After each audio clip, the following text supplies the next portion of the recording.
ગયા વર્ષે આવ્યા હતા ત્યારે અમે હાલત નહોતી, અત્યારે અમારી હાલત જો ખાલી આમ જોવા ખાલી ઉપરથી આ હજી વરસાદ આવે નહીં જો. મહાબળેશ્વરમાં રેડ એલર્ટ છે, ફૂલ વરસાદ છે. તો અમે અત્યારે મહાબળેશ્વર આવીને પણ અમે ફરી શક્યા નથી, કેમ કે વરસાદમાં કાંઈ એવો વરસાદ છે. રાતે અમે અહીંયા આવ્યા ત્યારનો વરસાદ ચાલુ છે.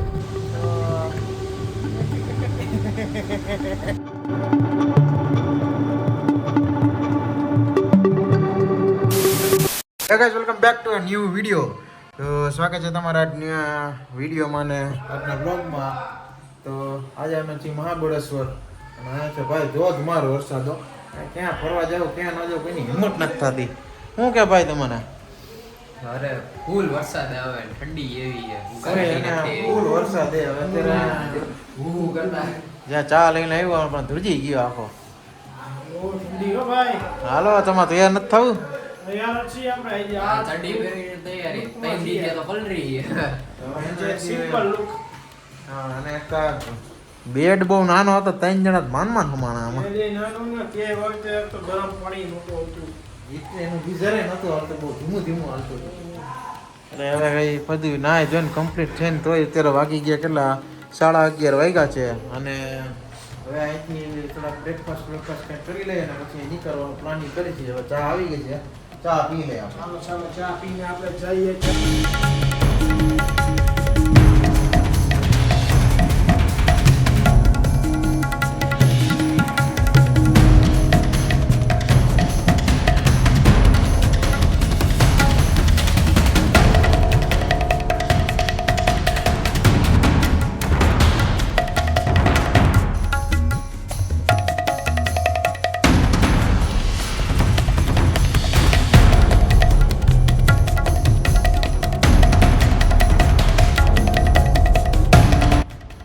અમે આવી ગયા છીએ ઇકો પોઈન્ટ ઉપર અને આ વ્યૂ જોવો તમે અત્યારે, મોન્સૂન વ્યૂ. હેઠેથી વરસાદ આવે બધો જો, ધુમ્મસ થઈ ગયો, ધુમ્મસ આવે છે, ધુમ્મસ. વરસાદ છે, ઉપરથી પડે છે.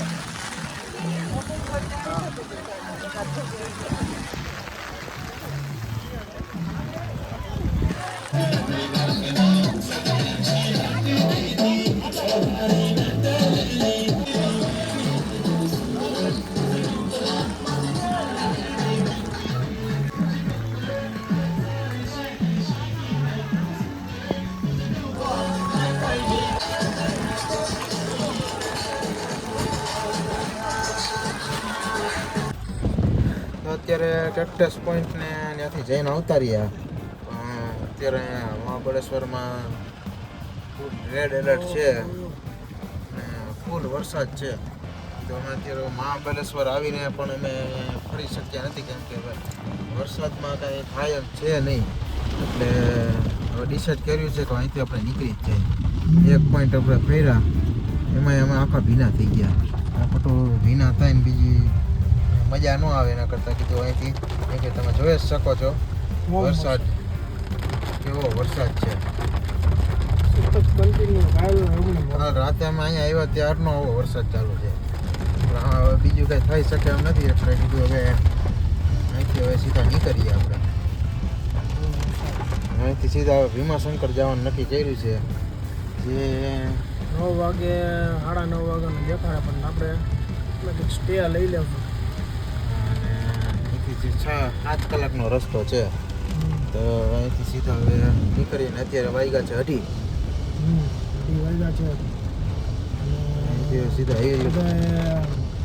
નાસ્તો કરી લીધો છે. સીધા હિલ ઉતરી અને જય ભીમાશંકર જ્યોતિર્લિંગમાં. ભીમાશંકર જ્યોતિર્લિંગ દેખાડી આવી ત્યાં સુધી હવે આપણે સિનેમેટિક મૂવી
અત્યારે મહાબલેશ્વરથી નીચે ઉતરતા હતા અને અત્યારે હાઈવે ઉપર જ એક મેકડી દેખાઈ ગયો.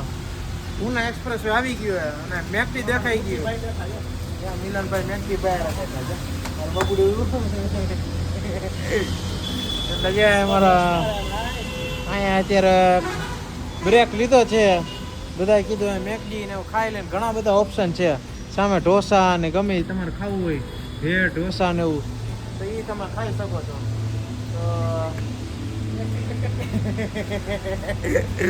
તો હવે અહીંથી જરાક જમી કરી લઈને પછી અહીંથી જરાક આપણે સીધા આજે વિચાર એવો છે કે પુણેમાં જ આપણે રેસ્ટ કરીએ. પુણેમાં રોકાઈ જાય. અહીંથી 90 કિલોમીટર જેવું છે, તો પુણેમાં જ રોકાઈ જાય આપણે. અને અત્યારે ફિલહાલ 6 વાગ્યા છે. 6 વાગ્યામાં કીધું આજ પહેલો દિવસ છે કે જેને આટલો વહેલો અમે જમવાનું કાંઈક આમ ગોઠવી. એમ બપોરે કાંઈ ખાધું નથી. બ્રેકફાસ્ટ જ અમારો બપોરે હતો આજે. હવે અહીંયા એક ટાઈમ લીધો છે, જે ખાવું એ બધે ખાય. અત્યારે જે મેકડોનલ્ડ્સમાં આપણું બર્ગર ની બધું આવી ગયું. ફ્રેન્ચ ફ્રાય ને કોક ને બર્ગર ને મહારાજા બર્ગર હવે બધા ખાવા જઈ રહ્યા છીએ. એક રાઉન્ડ આવી ગયો, બીજો રાઉન્ડ હમણાં ઓર્ડર આવે છે. બધા તૂટી પડીએ ખાઈ લઈ આજે અહીંયા પછી નીકળી અહીંથી આપણે. હાલો બહુ મોડું થઈ ગયો ભાઈ. અહીંયા પોણી કલાક થઈ ગઈ. હાલો હાલો. તો અત્યારે ભીમાશંકર જતા હતા ને ત્યાંથી કંઈ 80 કિલોમીટર જેટલા આગળ હતા. ત્યાં અમે રોકાઈ ગયા છીએ અને અહીંયા અમે અત્યારે હોટલ રાખી લીધી છે. અને આ રહ્યો અમારો રૂમ. જો રૂમમાં આપણે એન્ટ્રી કરીએ. રૂમમાં એન્ટર થતા જ અહીંયા કબાટ છે. અહીંયા તમારે ટુવાલ ને એવું રાખવું છે. સ્પેસ એરિયાની ચાવી રાખવા માટેનું છે. અહીંયા તમે લગેજ રાખી શકો. અહીંયા ટીવી છે. પછી અહીંયા કોફી ને એવું બનાવવું હોય તે બનાવી શકો. અહીંયા અમારા જે સોફો છે ત્યાં બેઠા છે અમારા રવિકુમાર. અને 2 બેડ છે અને એક્સ્ટ્રા બેડ એક રાખેલું છે. અને આ કંઈક રૂમનો વ્યૂ છે. અહીંયા સાઈડમાં એક વિન્ડો છે અને એનો બાથરૂમ છે. બાથરૂમ પણ સારું એવું છે. એટલે અહીંથી હવે ભીમાશંકર 80 કિલોમીટર છે અને અહીંથી આપણે આ બ્લોગ અહીંયા કીધું બંધ કરી દઈએ. અને આજ વાગી ગયા, થાકી ગયા. અને કેટલા વાગ્યા? તો 11:30 વાગ્યા છે અત્યારે. 11:30 વાગ્યા અને કીધું હવે દાદી ગાડી આપવાનો કંઈ મતલબ નથી. એટલે સારો રૂમ રાખીને સુઈ જાય કીધું. કારણ કે કાલે પણ એને રૂમ ગોતો મને પહોંચવામાં 5 વાગી ગયા હતા. હવે અહીંયા આજ બ્લોગને એન્ડ કરીએ. તો બ્લોગ ગમ્યો તો લાઈક, કમેન્ટ, શેર, સબસ્ક્રાઈબ કરીએ અને મળીએ બીજા દિવસ તારા ભીમાશંકરના દર્શન કરાવીશું. ઠીક છે, બાય.